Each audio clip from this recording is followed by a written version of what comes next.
Assalamualaikum warahmatullahi wabarakatuh. Salam sejahtera untuk kita bersama, salam sehat. Selamat datang di video series pembelajaran pemahaman gratifikasi bersama saya Sugiarto alias Yang Sugi. Kali ini kita akan bicara tentang perbedaan gratifikasi, suap, dan pemerasan. Di video sebelumnya kita sudah membahas tentang Undang-Undang Tipikor. Ada 30 jenis korupsi yang kita kelompokkan menjadi 7 kelompok besar, yaitu kerugian keuangan negara, suap menyuap, penggelapan dalam jabatan, pemerasan, perbuatan curang, konflik kepentingan dalam pengadaan, dan gratifikasi. Nah, dari 7 kelompok ini, ada 4 besar yang sering ditangani oleh aparat penegak hukum, yang disebut dengan Big Four. Kerugian keuangan negara, suap menyuap, pemerasan, dan gratifikasi. Nah, kali ini kita akan bicara tentang perbedaan antara gratifikasi, suap, dan pemerasan. Nah, gratifikasi ini adalah gratifikasi yang dianggap suap, yaitu gratifikasi yang berhubungan dengan jabatan dan berlawanan dengan tugas kewajibannya. Mengapa kita membahas perbedaan gratifikasi, suap, dan pemerasan?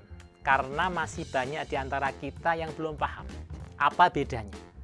Walaupun sama-sama terkait dengan delik pidana yang terkait dengan pemberian dan penyerahan barang, uang ataupun sesuatu kepada pemberi, namun di sini ada perbedaan yang nyata jika kita bedakan hubungan antara pemberi dengan penerima. Yang pertama, tindak pidana gratifikasi.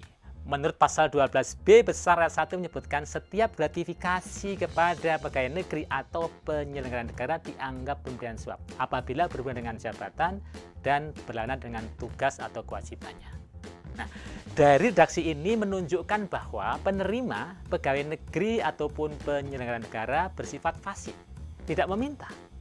Diberikan oleh masyarakat sebagai pengguna layanan, sebagai pengusaha yang meminta pelayanannya, kemudian diberikan sebagai ucapan terima kasih dengan sistem prosedur yang diperjanjikan tidak dikurangi.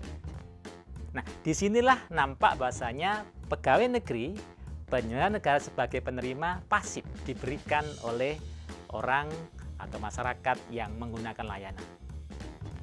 Contohnya seperti apa? Contohnya seorang auditor melakukan pemeriksaan di satu instansi, kementerian maupun satuan kerja. Sesuai dengan prosedur pemeriksaan, sesuai dengan standar audit yang ada, ditemukanlah satu temuan. Kemudian dibicarakanlah kepada pimpinan kementerian maupun satuan kerja. Dan pimpinan sanggup untuk menindaklanjutinya, tidak ada upaya untuk merubah ataupun mengganti temuan tersebut. Nah, di akhir sesi, di akhir pemeriksaan, pimpinan memberikan ucapan terima kasih atas masukan yang telah disampaikan. Inilah gratifikasi yang dianggap suap. Tindak pidana suap mengacu pada salah satu pasal suap, pasal 5 ayat 1 Undang-Undang Tipikor menyebutkan bahwasanya dipidana dengan pidana penjara paling singkat 1 tahun dan paling lama 5 tahun, atau pidana denda paling sedikit 50 juta sampai 250 juta setiap orang yang 1. Memberi atau menjanjikan sesuatu kepada pegawai negeri. 2. Memberikan sesuatu kepada pegawai negeri atau penyelenggara negara karena berhubungan dengan jabatannya. Nah, dari redaksi pasal ini, saudara, terlihat bahwa ada transaksional, pertemuan ganda antara pemberi dan penerima, sehingga ada sesuatu yang diperjanjikan. Ini namanya suap. Baik pemberi maupun penerima, jika terjadi tangkap tangan bisa dipidanakan. Contohnya adalah seorang auditor melakukan audit dan pemeriksaan di satu lembaga, kementerian, kemudian dilakukan satu pembicaraan. Nah, di situ pimpinan lembaga meminta kepada auditor untuk merubah temuan, memperbaiki kekurangannya, dan kemudian diperjanjikan untuk memberikan sesuatu. Dan betul Bapak Ibu, ketika terjadi perubahan temuan, di akhir sesi pembicaraan, kemudian diberikanlah sesuatu kepada tim auditor tersebut. Inilah suap menyuap. Jika terjadi tangkap tangan, keduanya bisa dipidanakan.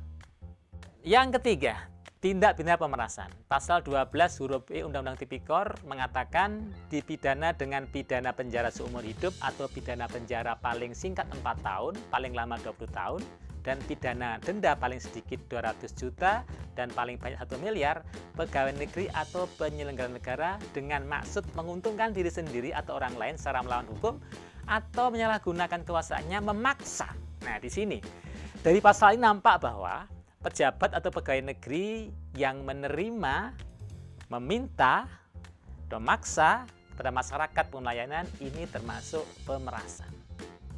Contoh, dalam proses pengadaan barang dan jasa, pejabat pengadaan memaksa, meminta kepada peserta tender, peserta lelang untuk memberikan sejumlah uang. Jika tidak terpenuhi, maka dia akan diancam untuk digugurkan. Nah, ini sifatnya memaksa. Jika peserta lelang tersebut melaporkan kepada pihak penegak hukum, aparat penegak hukum, maka ini masuk ranah pemerasan. Namun apabila peserta tender tersebut memenuhi permintaannya, bahkan suka sama suka, ini bergeser dari pemerasan kepada suap menyuap. Demikian sudah kita pahami perbedaan antara gratifikasi, suap, dan pemerasan. Mudah-mudahan kita semakin hati-hati dan waspada untuk anti korupsi. Laporkan jika Anda terpaksa diperas. Laporkan ketika Anda terpaksa menerima gratifikasi kepada KPK. Salam integritas. Terima kasih. Assalamualaikum warahmatullahi wabarakatuh.